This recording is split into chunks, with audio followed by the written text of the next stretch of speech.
सर्वांना सूचना आणि विनंती करेल की दोन गोष्टींचं डिसिप्लिन या क्लासमध्ये असली पाहिजे. ती म्हणजे मोबाईल आडवा ठेवला पाहिजे. हे पहिलं, पुन्हा पुन्हा परत रोज सांगणार नाही. क्लासला बसतानाच मोबाईल आडवा ठेवला पाहिजे. आणि दुसरी गोष्ट म्हणजे कॅमेरा ऑन पाहिजे, कारण इंटरॅक्टिव्ह क्लास आहे. फिजिकल क्लास करायचा आहे. तुम्ही सिनियर असाल, ज्युनियर असाल. जर सिनियर असाल, तुम्हाला सर्व येत असेल, तर क्लास अटेंड नाही केला तरी चालेल. ओके. पण जर क्लासमध्ये असाल तर कॅमेरा ऑन पाहिजे.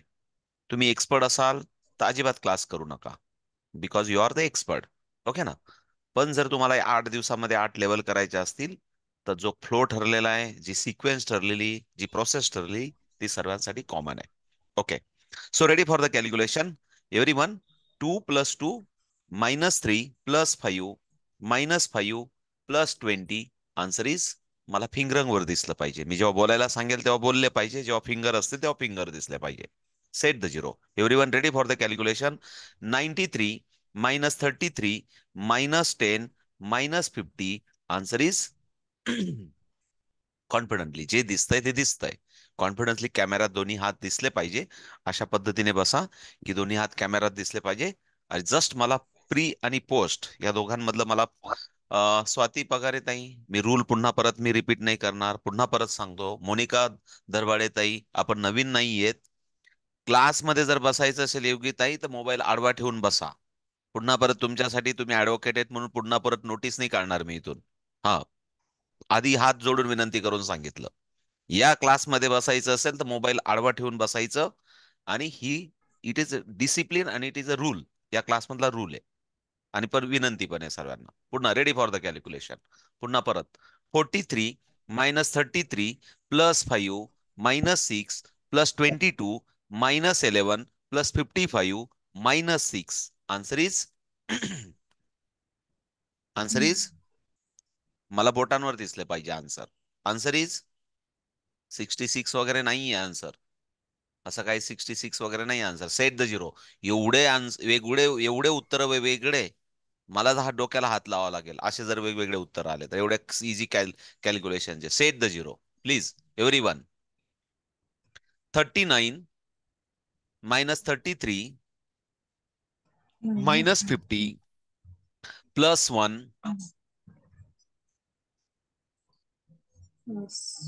माझा सर आवाज येत नाही का 39 तुमच्यापर्यंत? कोणीतरी मला हा एक जण हात वरती करून सांगा. सर काय माझा तर आवाज येत मिस्टेक नाही झाली का? सर. हा. सर -50 होतं सर. मायनस कुठं हा. 50 सांगितलंच नव्हतं तर मायनस ओके. 50 कन्फ्युजन झालं ना सर थोडं. हा. ठीक आहे, ठीक आहे. म्हणून मला मला मला मला पण जाणवलं काहीतरी आवाज येत नाही का माझा माझा तुमच्यापर्यंत. Set the zero. हा. ओके. हा. ओके. मला पण जाणवलं काहीतरी गडबड झालेली आहे. म्हणून मला पण वाटलं की काहीतरी गडबड झालेली आहे. म्हणून मला वाटलं आवाज येत नाही का माझा तुमच्यापर्यंत. Set the zero. Okay. Ready for the calculation. 38 -33 +4. हा, प्लीज आवाज नाही. माईक बंद ठेवा तुमचे. माईक बिलकुल तुम्हाला अजिबात कोणाला अलाउड नाहीये. जोपर्यंत मी या क्लासमध्ये नाव घेत नाही तोपर्यंत तुमच्या माईकला हात लावायचा नाही. Set the zero every one please. आणि अजिबात बोलायचं नाही. का बोलायचं नाही? अजून प्रत्येकाला हात जोडून विनंती नाही करणार मी. आपण मॅच्युअर्ड आहेत. सर्वांचे माईक बंद असले पाहिजे. प्लीज इकडे लक्ष द्या. का बोलणार नाही? तर पुन्हा परत मला खूप सारं बोलायला लावू नका.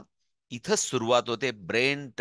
जर ब्रेनला ट्रेन करायचं असेल, एकदा ऐकलं, साहेबांनी सकाळी सांगितलं की 5:30ला डबा पाहिजे, तर मॅडमांना एकदा सांगितल्यानंतर कानात जाऊन मॅडम आपोआप बिना बेल वाजायच्या सकाळी उठल्या पाहिजे. बिना बेल लावायच्या. याला म्हणतात ब्रेन ट्रेन. हे उदाहरण मुद्दाम माझ्या समोर सर्व ताई लोक आहेत म्हणून मुद्दाम सांगतोय. तर विद्यार्थ्यांकडनं हीच अपेक्षा असते की विद्यार्थ्यांनी एका होकारात मम्मी पप्पांचं काम ऐकलं पाहिजे. टीचर वर्गात एकदा शिकवतायत, पहिल्यांदा शिकवल्या शिकवल्या त्यांच्या परमनंट मेमरीपर्यंत मेसेज गेला पाहिजे. आणि याच्यासाठी अपेक्षा असते की एक सिंगल टाइम लर्नर, म्हणजे जर एक वेळा ऐकून जर शिकणारा विद्यार्थी असेल तर त्याचा रिझल्ट इतर विद्यार्थ्यांपेक्षा निश्चितच वेगळा असतो. आणि जे विद्यार्थी क्लासमध्ये टॉप असतात ते नेहमीच एका होकारार्थी किंवा एका वेळेस शिकवल्यानंतर त्यांच्या लक्षात येणारे विद्यार्थी असतात. हा शेवटी येणारा आणि पहिल्या विद्यार्थ्यांमधला फरक असतो. म्हणून जर ब्रेनला जर प्रॅक्टिस करायची असेल, तर न्यूरॉनची जर प्रॅक्टिस करायची असेल, तर एकदा ऐकलं की तुमची बॉडी ऍक्शन मध्ये आली पाहिजे. ऍक्शन मध्ये आली पाहिजे. यालाच ब्रेनची जिम म्हटलं जातं. म्हणजे लॉट ऑफ टाइम तुमच्याकडे ज्या काही सूचना येत आहेत त्या तुम्ही ऍक्शन मध्ये आल्या पाहिजेत. आणि नॉट ओनली द ऍक्शन, तुम्ही राईट अँड राईट ऍक्शन मध्ये असले पाहिजे. मग पुढे फॉर्म्युले आहेत, पुन्हा परत क्लिष्ट आहे. म्हणजे याला म्हणतात you are in trouble, you are in bad situation. आयुष्यामध्ये खूप सारे असे गुड डिसिजन घ्यावे लागतात की तेव्हा तुम्ही स्ट्रगल मध्ये असतात. आणि स्ट्रगल मध्ये असतानाच आपण असं म्हणतो, नाही यार मी धावपडीत होतो, माझा निर्णय चुकला म्हणून माझ्याकडनं सिग्नल तुटला आणि माझा ऍक्सिडेंट झाला. पुन्हा परत सांगतो, ज्या दिवशी तुम्ही धावपडीत असतात त्याच वेळेस निर्णय चुकतात. आणि म्हणून आपण ब्रेन डेव्हलपमेंट किंवा याला ब्रेनची जिम का म्हटली जाते, की you are in struggle, Wien you are in problem, that time you can write recall things. तेव्हा तुम्हाला क्रिएटिव्ह रिकॉल थिंग्स, तुमच्याकडे सकारात्मक आणि क्रिएटिव्ह विचार निर्माण झाले पाहिजे, की you are in struggle, you are in problem, so no problem. ठीक आहे. एक सेकंद विचार केला की तुमच्याकडे क्रिएटिव्ह अँड न्यू थिंग्सचा अप्रोच आला पाहिजे. यालाच म्हणतात ब्रेन डेव्हलपमेंट. तरच तुम्ही देशामध्ये किंवा जगामध्ये बेस्ट पर्सन होऊ शकतात. पुढच्या पिढीची जी जी व्याख्या आहे, भारत महासत्ता बनवायचा आहे, आपल्याला सुजाण नागरिक बनवायचे आहेत. ते नागरिक कसे असले पाहिजे? आगी लावणारे आपल्याला नागरिक नाही निर्माण करायचे. पण जर कोणी चुकून आग लावलीच, तर ते आग विझवण्यासाठी लाखो नागरिक ती आज आग विझवण्यासाठी तत्पर होतील, असे नागरिक आपल्याला तयार करायचे. पुन्हा परत सांगतो मी, या पुन्हा परत एकदा विनंतीपूर्वक सांगतो, की सुजाण नागरिक किंवा गुड ह्युमन बिंग्स म्हणजे काय, ते खूप मोठी स्टोरी नाही सांगणार, पण एक साध्या टेक्निकल भाषेत सांगतो, की आपल्याला असे नागरिक तयार करायचे तर ते मुळीच आग लावण्याचा कधीच विचार करणार. म्हणजे आग लावणं म्हणजे कोणाला तरी, म्हणजे विचाराने कोणाला बॅड थिंग्स प्रवृत्त करणं किंवा आग लावणं, हा एक वाक्यप्रचार आहे थोडक्यात सांगतो तर. तर आपल्याला असे नागरिक तयार करायचे इन एव्हरी बॅड सिच्युएशन मध्ये they are the work creative and positive. तर असा एक सुजाण नागरिक तयार करण्यासाठी जर ब्रेनची एक्सरसाइज प्रॉपर झाली तर तसा एक वर्ग तयार निश्चितच होईल. असं आपल्याला मे बी आपण असं फ्युचर समजूया. Ready for the calculation. पुन्हा परत आणि लास्ट पुन्हा परत मी थेरीमध्ये जातो. Ready for the calculation. 93 -33 -10 +4 -52 +25 -11. Answer is, मला वाटतं 99% मला आन्सर सर्वांकडे दिसतंय. Answer is the 1616. आणि नवीन जुन्या ताईंकडे सर्वांकडे आन्सर दिसतंय. याच पद्धतीने मला जो एक मेसेज आला किंवा मी सर्वांपर्यंत मेसेज पास ऑन करायचा प्रयत्न केला प्रतिभाताई, हा होता की आज पहिला दिवस कन्सिडर करूया. काल गाजरे सरांचा क्लास होता आणि थोडंसं मला सर्वांबरोबर बोलायचं पण होतं की 28 एप्रिल पर्यंत, 28 एप्रिलला थोडस माझं ऐकून घ्या. 28 एप्रिलला आपल्याला ज्या ताईंना जमलंच नाही सर्टिफिकेशन घ्यायला, परीक्षा दिली पण सर्टिफिकेशन घ्यायला आले नाही. माझ्याकडे अजून पण वरती माझ्या डोक्याच्या वरती 35 सर्टिफिकेट पडलेले आहेत फ्रेम मध्ये बनवून. किंवा ज्या ताईंनी परीक्षा दिली नाही, अशा ताईंना परीक्षा द्यायच्या आहेत, अशा सर्व ताईंना संधी देऊन आपण 28 एप्रिल, बिकॉज ऑफ नारी शक्ती सन्मान पुरस्कार, आपल्याला 28 एप्रिल रोजी आपला प्लान ठरलेला आहे. 99% प्लॅनिंग आहे. म्हणून त्या दिवशी त्या पुरस्कार सोहळ्यामध्ये जे पुरस्कृत आपण करणार आहोत, आपल्या फॅमिलीतले काही लोक, 5 आणि 5 पेक्षा जर जास्त आपल्या फॅमिलीतले काही उमेदवारांचे नावं आले, तर त्याच्यामध्ये कोणी किती विद्यार्थ्यांना शिकवलेलं आहे, कोणी किती विद्यार्थ्यांना स्टेट लेवल आणि नॅशनल लेवलला बसवलेलं आहे, कोणाचे किती विद्यार्थ्यांचा सक्सेस रेस आहे, असा सर्व विचार करून आपल्या फॅमिलीतल्या ज्या काही नारी शक्ती आहेत, 5 पेक्षा जास्त म्हणतोय, 5च आले तर 5 देऊन टाकू, पण 5 पेक्षा जास्त आले तर आपण त्याच्यासाठी पण क्रायटेरिया करणार आहोत की कोणी किती विद्यार्थ्यांना आतापर्यंत शिकवलं, कोणी किती स्ट्रगल केला. कोणाची, प्रत्येकाची वेगवेगळी लेवल आहे. आता समजा आमच्या सविताताई समजा जिल्हा परिषद मध्ये असतील, पण सरकारी नोकरी करून जरी त्या काही करत असतील, पण एखाद्या ताईंकडे त्या डीएड होऊन 5 वर्ष घरी बसल्या होत्या, तरी पण त्यांना रस्ता सुचत नव्हता की मी काय करावं आता नवीन आयुष्यामध्ये. पण त्यांनी सुद्धा स्ट्रगल करून जर काहीतरी केलं असेल, अशा सर्व गोष्टींचा विचार करून आपण नारी शक्ती आणि शिक्षक रत्न आपल्या फॅमिलीतल्या प्रत्येक उमेदवारांना कधी ना कधी, जेव्हा जेव्हा त्यांची योग्य वेळ येईल तेव्हा तेव्हा तेव्हा तेव्हा तेव्हा आपण त्यांना गौरवणार आहोत. पण ऐका ना, मी क्लासमध्ये मी करतो 1 तासाने फोन, अर्जंट आहे मी क्लासमध्ये. हा, चालेल. Okay okay, sorry. बहिणीचा फोन होता म्हणून अर्जंट उचलला, सॉरी. सो नेक्स्ट, नारी शक्ती सन्मान पुरस्कारासाठी काय अपेक्षा आहे आपल्या फॅमिलीमध्ये. कविताताई, प्रतिभाताई, जेवढ्या ताई आहेत, सर्वांना विनंती करतो, तुमच्याकडे प्रत्येकाकडे अशा प्रत्येक जिल्ह्यातून, तालुक्यातून, राज्यातून, देशातून अशा काही महिलांचा डाटा पाहिजे की ज्यांनी असाधारण काम केलेलं आहे, स्ट्रगल करून, की ते झिरो होत्या, पण त्यांच्याकडे लाखो लोक बघून प्रेरणा घेऊ शकतात. अशा महिलांचा डाटा तुमच्याकडे कधीतरी वाचनात आला तर तो ब्रेन ट्रेनला द्या, अशी विनंतीपूर्वक सूचना करतो.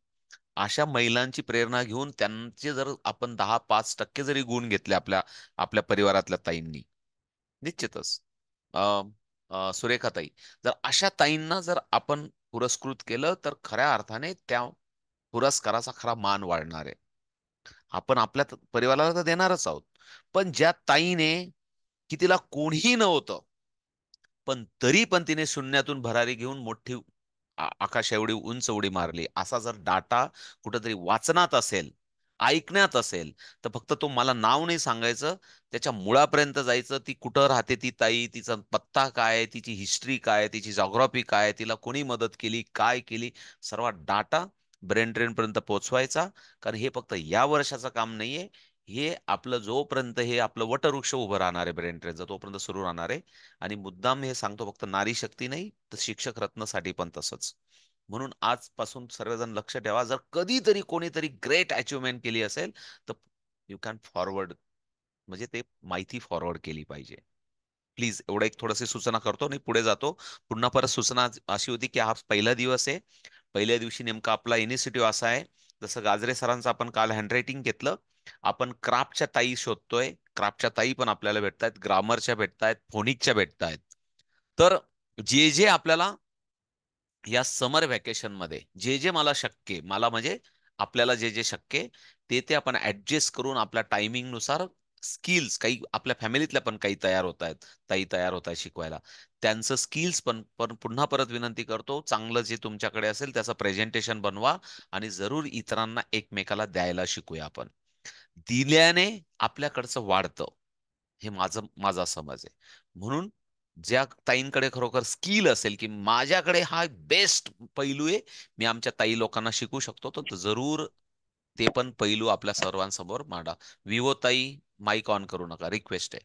सो नेक्स्ट, पुन्हा परत, आज पहिला दिवस आहे असं समजून आपण क्लासला सुरुवात करणार आहेत. ओके. 8 दिवसात 8 लेवल होणार आहेत आणि शेवटपर्यंत सर्व बुक पण मिळणार आहेत, काय काळजी नका करू. रेडी फॉर द कॅल्क्युलेशन, एक क्लास सम घेतो आणि प्रेझेंटेशन मध्ये जातो.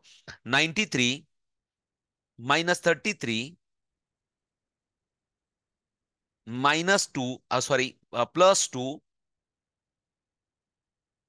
पुन्हा दुसऱ्यांदा चूक केली ना मी, -11 +33.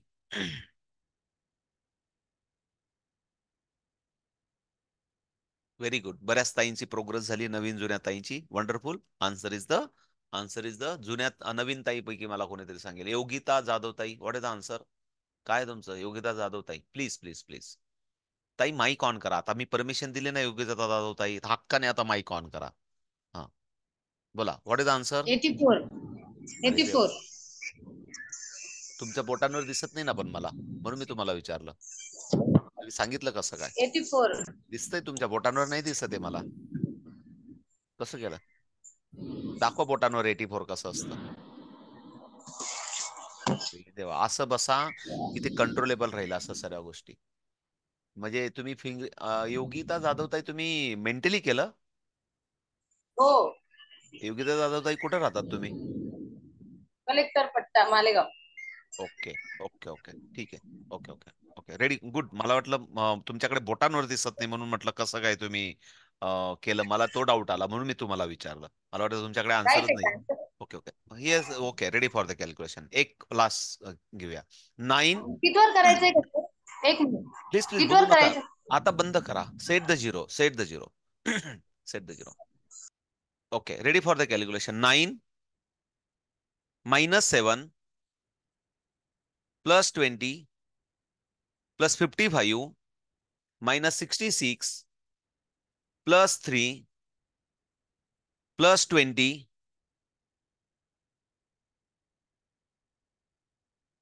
अश्विनी खोडकेताई, तुमचा लेफ्ट आणि राईट काहीतरी गडबड झाला लगेच. हा मला लगेच माझं लक्ष असतं. ज्या ताई करेक्ट करतात त्यांच्याकडे नाही लक्ष जात, तुमच्याकडे जास्त लक्ष जातं माझं. Set the zero please. Set the zero.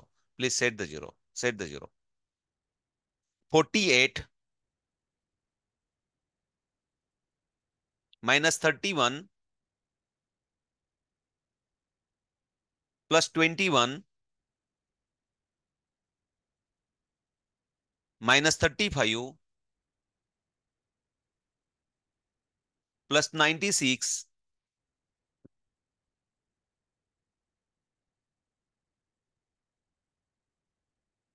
Okay ठीक आहे काय हरकत नाही. नवीन ताई प्रयत्न करतायत. Answer is the 99. Answer is the 99. So मी आज पुन्हा परत कालचंच प्रेझेंटेशन पुन्हा जातो आणि प्रॅक्टिस करायची. एक एक सेकंद मला फक्त द्या. कारण त्या ताईंची ज्यांची मला सूचना आली त्याच्यानुसार मी पण माझा रिवाज टायमिंग केला की ठीक आहे सर्वांची जी सूचना आहे त्या सूचनेप्रमाणे जाऊया. आणि प्लीज थोडंसं फास्ट. पहिला दिवस आहे. आपण 8 दिवसात 8 लेवल शिकणार आहोत आजपासून. आणि त्याच्यासाठी आपण 29 एप्रिल माझ्याकडनं झालाय. 28 एप्रिलला आपली एक्झाम होणार आहे. ज्या ताईंची राहून गेली असेल यानंतर पुन्हा परत सर्वांना विनंती करतो. आज नंतर हा बॅच कोड तुम्हाला दिला जाईल. हा बॅच कोड आहे. हा बॅच कोड टाकल्यानंतर सप्टेंबर महिन्यात जेवढे काही लेक्चर झालेले आहेत या लेक्चर बरोबर सपोर्टिव्ह लेक्चर. समजा मी आज 0 लेवल शिकवतोय तर 0 लेवलचे काही डाऊट असले तर तुम्हाला इथं ऍपमध्ये बघता येतील. उद्या 1 लेवल शिकणार आहेत 1 लेवलचे काही डाऊट असतील तर तुम्हाला बघता येतील. हा कोड टाकल्यानंतर तुम्हाला मला नोटिफिकेशन येतं. तर मला मेसेज करा की सर मला बॅचमध्ये ऍड करा. मी बॅच ऍड केलेली आहे. तर तुम्हाला थोड्या वेळाने माझ्याकडनं ऍड केलं जाईल. किंवा मला जेव्हा वेळ असते तेव्हा मी बघत असतो. कोणी ताईंनी मला रिक्वेस्ट पाठवली असेल तर मी त्यांना ऍड करत असतो. सो तुमच्याकडनं रिक्वेस्ट आल्यानंतर माझ्याकडनं तुम्हाला ऍड केल्यानंतर ऍड केलं जातं. ही प्रोसेस असते ऍपची. आणि तुम्हाला ते सर्व व्हिडिओ दिसतील. त्याच्यानंतर खऱ्या अर्थाने 2 मे पासून आपली खरी बॅच चालू होईल. ही जस्ट 8 दिवसाची 8 लेवलची बॅच आहे. आपल्या अशा पद्धतीने 8 लेवल 7 लेवल 5 लेवल असतात. ते काल पण सांगितलं. सर्वात ज्युनियर मुलं असतात त्यांच्यासाठी 8 लेवल असतात. पहिली दुसरी तिसरीतल्या मुलांसाठी 7 लेवल असतात. पाचवीच्या मुलांसाठी फक्त 5 लेवल असतात. कारण मुलांच्या वयामानानुसार त्यांची अंडरस्टँडिंग वेगवेगळी असते. विनाकारण पालकांचे विनाकारण पैसे खर्च होऊ नयेत म्हणून योग्य वेळेस योग्य ठिकाणी एंट्री करून मुलांना अबॅकस कोर्स कंप्लीट करता येतो. आपण कुठल्याही पद्धतीचे मुलांचे रजिस्ट्रेशनचे चार्जेस घेत नाही. कुठलेही तुम्ही फी घेतात त्याच्यातून कुठल्याही पद्धतीचे चार्जेस घेत नाहीत. म्हणून ॲज अ एनजीओ म्हणून आपण काम करतो. या एनजीओ मधून काम करत असताना तुम्ही रजिस्टर झाल्यानंतर तुम्हाला सिलेबस दिला जातो. तुम्हाला टीचर टूल दिलं जातं. तुम्हाला आता जे काही आपण नवीन नियमानुसार ठरलंय आपलं ब्लेझर आय कार्ड जे काही आपलं जे काही सर्व किट ठरलेलं आहे ते सर्व तुम्हाला ज्या आता नवीन ताई असतील किंवा जुन्या ताई असतील जुन्या ताईंची पण कोणाला तरी जुन्या ताईंना जबाबदारी दिली जाईल.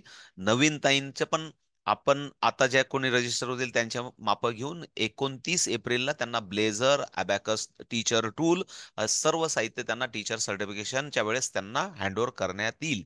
आणि हा आपण खूप आधी प्री प्लॅन करतोय त्याच्यामुळे सर्व मटेरियल आणि सर्व अवेलेबिलिटी तिथं अवेलेबल असेल.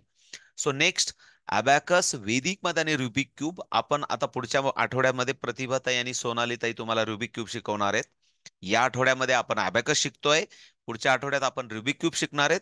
त्याच्यानंतर पुढच्या आठवड्यात पुन्हा परत मला फर्स्ट शिप असेल तेव्हा परत मी तुम्हाला वेदिक मॅथ शिकवणार आहे. वेदिक मॅथचं तुम्हाला समर वॅकेशन मध्ये पण मुलांना घेता येतील क्लासेस. अशा पद्धतीने आपण एका 8 दिवसामध्ये वेदिक मॅथमॅटिक्सचा अप्रोच ऍज अ टीचर म्हणून आपण शिकणार आहोत. त्याचबरोबर आपण काही कन्सेप्ट घेऊन येतोय की मुलांना जर समर वॅकेशन घ्यायचे असतील तर काही फिटनेस मंत्रास म्हणजे काही बेसिक हालचाली तुम्हाला शिकवता आल्या काही हँडरायटिंग स्किल तुम्हाला शिकवता आले, काही वेदिक मॅथमॅटिक्स तुम्हाला शिकवता आलं, अबॅकस शिकवता आलं, आणि तुम्हाला काही नाही आलं, नुसतं अबॅकस जरी आलं, तरी पण समर व्हॅकेशनचे क्लासेस तुम्ही घेऊ शकतात. पहिले हे माइंडसेट करा, कारण अबॅकस पण काही कमी नाहीये. खूप सारा डिमांड आहे. अबॅकस बरोबर एक फ्री असलेलं तंत्र, की दोन्ही हाताने लिहिणं. हे नुसतं लिहिणंच नाही, तर ते मुलं एक्सपर्ट बनवणं हे आपलं प्रत्येकाचं काम आहे. प्रत्येकाचं ब्रँडिंग आहे. खऱ्या अर्थाने हे स्वस्तात आणि मस्त टूल आहे, की जेव्हा तुम्ही दोन्ही हाताने लिहितात तेव्हा मल्टिपल सेन्स ऑफ ऑर्गन्स, दोन्ही ब्रेन ऍक्टिव्ह होतात आणि कॉन्सन्ट्रेट होतात, आणि मल्टिपल थिंक ते मी कधीतरी मला वेळ मिळाला तर मी लोकमान्य टिळकांचं तुम्हाला उदाहरण सांगेल, की लोकमान्य टिळक कशा पद्धतीने विचार करत असत आणि त्यांच्या बिझी शेड्यूलमध्ये ते कसे काम करत असत, दोन्ही हातांनी कशा पद्धतीने ते दोन वेगवेगळ्या गोष्टी करत असेल. कधीतरी मी त्यांची एक स्टोरी तुम्हाला कधीतरी सांगेल. सो चेस बद्दल सध्या विचार नाहीये. कधीतरी योग आला. लाईफ स्किल बद्दल आपण नेहमीच बोलत असतो, आणि ह्या सर्व बंच आपल्या ताई लोकांना आपल्याला अपडेट करायचा आहे, पण सिस्टमॅटिक वन बाय वन होत राहील. सो फ्युचर प्लॅन आहे आपला. आपल्याला रोबोटिक वर पण काम करायचंय. त्यासाठी आपली ऑलरेडी एक टीम काम करते. त्याच्यानंतर हा टोटल, मी नेहमी सांगत असतो की हा 1 लाख रुपयाचा कोर्स आहे. असं माइंडसेट आजपासून करा, तर 8 दिवसात तुम्ही 8 लेवल व्यवस्थित शिकाल. जेव्हा तुमचं माइंडसेट होईल की मी 1 लाख रुपये ब्रेन ट्रेनला पे केलेले आहेत, कारण हे सर्व तुमचे श्रमाचे, तुमच्या कष्टाचे, तुमच्या मेहनतीचे, तुमच्या प्रॅक्टिसचे, तुमचा टाइम डिवोटेड तुम्ही करणार आहेत, त्याचे पैसे आहेत. आणि एक मात्र आपण तुम्ही सभासद म्हणून ब्रेन ट्रेनचे सभासद होत आहेत, त्याच्यासाठी तुम्हाला आयडी कार्ड ऑथराईज दिलं जाईल. पण त्याचे जे काही बेसिक रूल्स आणि प्रतिज्ञापत्र आहे ते आपण या वीकेंडला किंवा सॅटर्डे संडेला बघूया. ते सर्वजण भरून देतील. त्याच्यानंतर जर कोणाला अजून पण कोणाचं काही रजिस्ट्रेशन अनकम्प्लीट आहे आपल्या फॅमिलीमध्ये, तर अशा पद्धतीचा फॉर्म, अशा पद्धतीचा स्क्रीनशॉट, पण आता तो 6,100 नाही, तो आता आपण इथं दाखवल्याप्रमाणे 10,100, कारण त्याच्यामध्ये जे काही पूर्तता केली त्या या सर्व गोष्टी सांगणं गरजेचं होतं. आपण 3 पद्धतीने अबॅकस शिकतो. आपण फिंगरिंगने पण शिकतो, अबॅकस टूलने पण शिकलो, आणि मेंटल अरिथमेटिक पण शिकतो. या सर्व तिघ पद्धतीने compulsory level 0, level 1, level 2, level 3, जेवढ्या काही 8 लेवल आहेत, तिघ पद्धतीने मुलांकडनं करून घेणं ॲज अ बेस्ट टीचरचं काम आहे.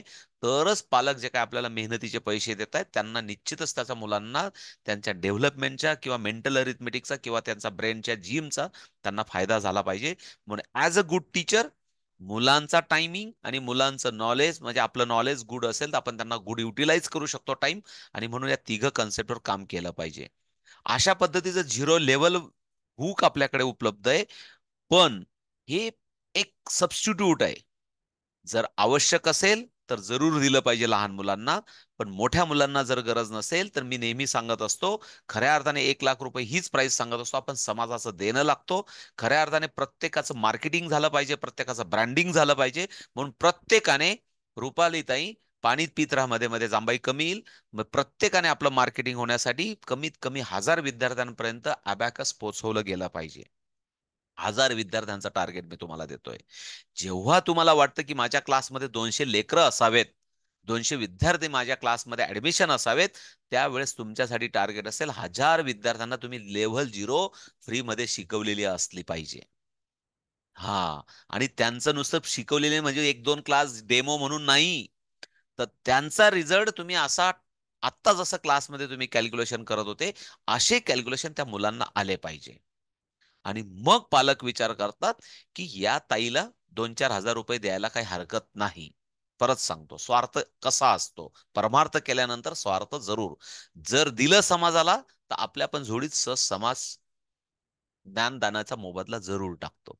म्हणून सांगताना मी एवढं आठवणीने सांगेल की समर व्हॅकेशन मध्ये मॅक्झिमम गल्ली गल्ली बोर्ड, जिथं जिथं गाव, वस्ती, शाळा पातळी, जिथं जिल्हा परिषद, महानगरपालिका, जिथं जिथं जिथं जिथं आपल्याला पोहोचता येईल, तिथं सर्व ताईंनी पोचा.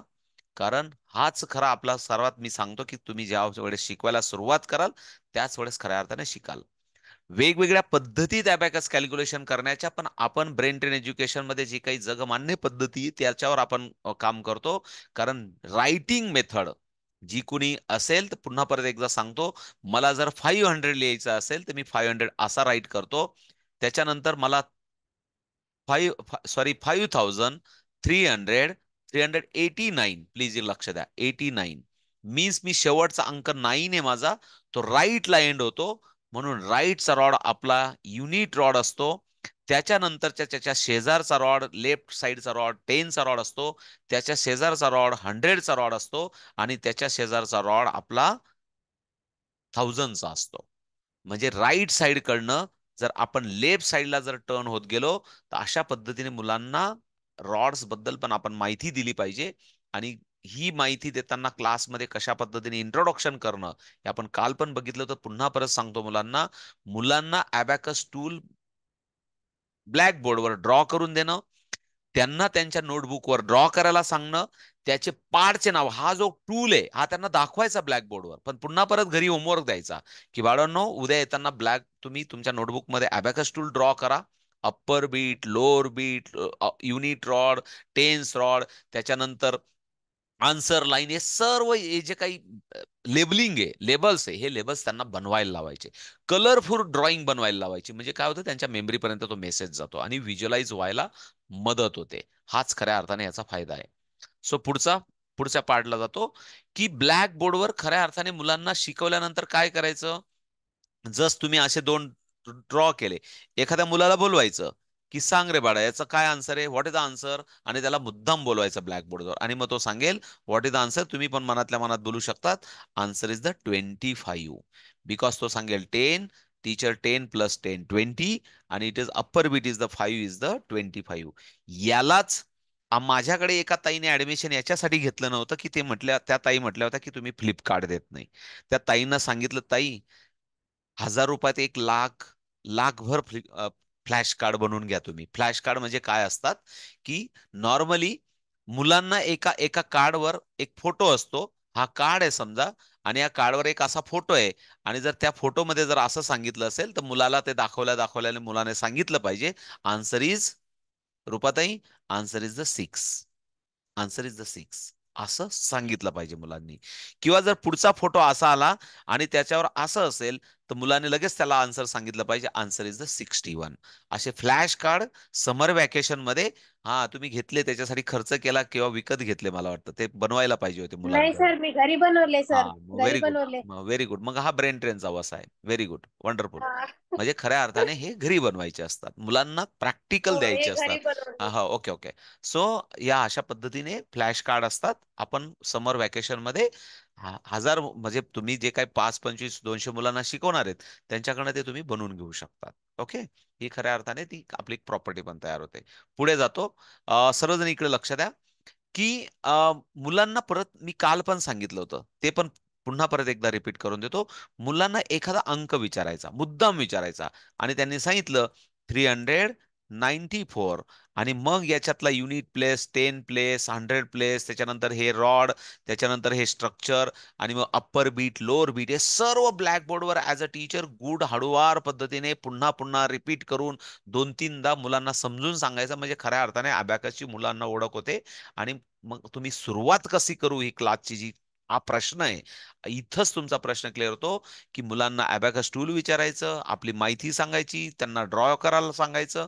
आणि मग आता आपण सुरू होतो, की असे दोन ड्रॉ ड्रॉ केल्यानंतर तुम्ही पण सर्वजण दोन्ही हात वरती करा. प्रामाणिकपणे सिनियर ज्युनियर सर्वजण दोन्ही हात वरती करा, आणि पुन्हा परत खाली हात करा सर्वजण. हा. आणि मस्तपैकी छान मुलांना सांगायचं, की बाळा रे, आता जरा प्रेम करूया. आमचे ते वसंत गीते म्हणून एक गायक आहेत, ते म्हणतात, धगधग हृदया मी तुझा आभारी आहे, तू किती बिचारा माझ्यासाठी काम करतो. तसं हातांना पण आभारी म्हणू आपण, की अरे हाता, तू आता, मी तुझा आभारी आहे, करतो तू माझ्यासाठी नवीन कॅल्क्युलेशन सुरू. आतापर्यंत खूप जबाबदाऱ्या होत्या, पण एक नवीन जबाबदारी तुझ्यावर येते, की आता तुला कॅल्क्युलेशन पण करायचे आहेत. म्हणून राईट हँडचं फिलिंग घ्यायचं, त्याला छानपैकी थँक्स म्हणायचं, आणि म्हणायचं की हा युनिट रॉडवर ठेवला हात, युनिट रॉडवर ठेवला. मुलांना हे सर्व गमतीशीर स्टोरीच्या स्वरूपात शिकायचं, तथास्तु. आणि छानपैकी म्हणायचं, की आता राईट हँडमध्ये तुमचा युनिट रॉड ऍक्टिव्हायझेशन झाला, आणि मग समजून सांगायचं अप्पर बीट, लोअर बीट, आणि रेडी फॉर द कॅल्क्युलेशन 2, माझ्याबरोबर, ready for the calculation 2, again +2 +5, Sheetaltai बसून नाही चालणार क्लासमध्ये. हा, बी प्रॅक्टिकल. हा, नुसतं आपलं काय बाबा, कीर्तन थोडी आहे. कीर्तन नाहीये इथं, तुम्हाला करायचंय, नंतर तुम्हाला कोणाला तरी कीर्तन ऐकवायचंय. हो, okay, ready for the calculation. Set the zero. पुन्हा परत. 4 + 5 -6 हा रूल मुलांना शिकवायचा. -6 करायचा असेल तर अशा पद्धतीने केलं पाहिजे, +6 असेल तर अशा पद्धतीने करायचा. -8 आणि -8 नंतर -8 होताई वैशालीताई, आणि +6, +6 असा +6 असा +6, हे रूल्स शिकवायचे. आणि मग छानपैकी मुलांना सांगायचा की 1 -1 2 करा, -2 3 -3 +5 4 -4 5 -5 6 -6 7 -7 8 -8 9 -9 शीतलताई करा. हा, अश्विनीताई करा. तुमचे हात नाही दिसत आहे मला, अश्विनीताई. ओके, हा, करा माझ्या बरोबर, करा की. ओके. हा, 10 -10 11 -11 12 -11 13 -13 14 -14 15 -15 असं 99 पर्यंत प्रॅक्टिस करायला लावली. आणि मग मुलांना सांगायचं ready for the calculation. 36, show me 36 on your fingers. मग क्विकली तुमच्या आन्सर असतील 36. आधी जे बोलतो शीतलताई ते डाव्या हातावर, आणि जे नंतर बोलतो ते उजव्या हातावर. आता मी तुम्हाला सांगितलं 255, तर आधी बोललो मी 200, म्हणून काही दिवसांनी मी तुम्हाला मुद्दाम सांगत असतो की हे दोनच हात आहेत, पण या तिसरा पण हात आपल्याला व्हिज्युअलाइज व्हायला लागतो. होतो तुम्हाला, ज्या सिनियर आहेत त्यांना. 255, आणि इकडे एक हात माझ्या 200 झालेला आहे असा दिसतो. तो प्रॅक्टिसचा पार्ट आहे. ज्या सिनियर ताई करतात त्यांना माहिती आहे, थाउजंडचा रॉड पण दिसतो. हळूहळू सप्तशृंगी देवी सारखे 4 हात आपल्याला दिसायला लागतात. ते होतं, बट बाय द प्रॅक्टिस होतं. सो पुन्हा परत, ready for the calculation. 79, set the zero. 36, set the zero. 28, set the zero. 86,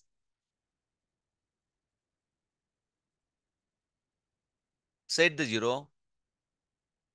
77. So okay. सर्व तुम्ही पास झाले. हा, यात इथपर्यंत म्हणजेच काय आपण केलं, इकडे लक्षात द्या. प्रेझेंटेशन जर हिशोबाने गेलो तर मुलांना पुढचा पार्ट असतो की याच्या व्हॅल्यूज लिहायला सांगायच्या. प्लीज इकडे लक्षात द्या, काय असतं. हा किती आहे, 70 आहे.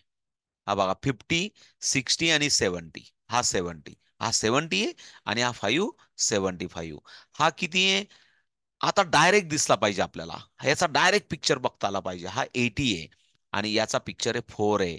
हा 84 डायरेक्ट बघायचा, असं खूप सारं काउंट नाही करायचं मुलांना. 50 60 70 80 असं नाही, मुलांना सांगायचं एक पिक्चर बघा. हा 80चा पिक्चर आहे, हा 4चा पिक्चर आहे, हा 5चा पिक्चर आहे, हा 70चा पिक्चर आहे, हा 99चा पिक्चर आहे. असे पिक्चर्स, पिक्चर लँग्वेज म्हणजे फोटो लँग्वेज आपल्याला मुलांना शिकवायची. आणि मुलांना आवडतं, प्रचंड प्रमाणात मुलं उत्साहाने करतात. करून बघा, लक्षात येईल. सो पुढे जाऊया. हा पाठ झाल्यानंतर पुन्हा परत हे तुम्ही आता थोडंसं मनातल्या मनात बोला. व्हॉट इज द आन्सर, बोला मनातल्या मनात. बघा बरं, सर्वांना करेक्ट येतंय का, क्विक येतंय का. 28, 15 अँड 60. ओके ना.